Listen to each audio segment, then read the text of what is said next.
Hello mga paps, welcome back to my vlog. Ayan, naka-bridge connection tayo kay Padon, 4 ohms.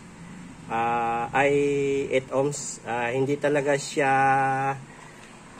viable sa sa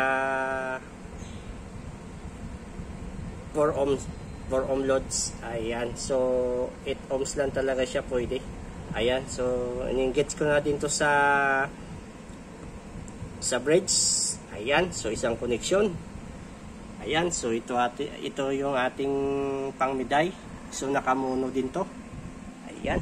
So itong connection natin sa ating mga processor. Ayan, mixer natin sa aux ako kumuha ng panglo, no, mga paps. Yung aux natin sa mixer ay papunta dito sa ating input ng ating equalizer channel 1. Tapos ang out niyan channel 1 ay papunta dito sa crossover natin. Ayan. At tapos ito yung low natin doon, nakakonect na ito sa kay Padon, no? Ito.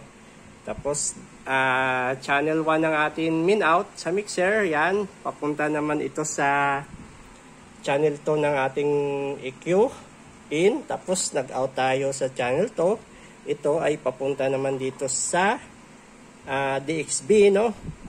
N tayo, tapos nag-out tayo sa DXB, papunta naman sa ating crossover sa channel 2. Ayan.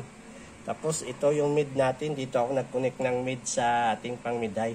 Mas gusto ko pag dito nakakonect sa mid kasi mas maboses siya, no, kaysa dito sa high. Barang mas lubog yung high dito eh. Yung mid natin pag sa high tayo nakakonect, so mas better ko dito sa mid na ako kukuha ng connection ng ating mid high.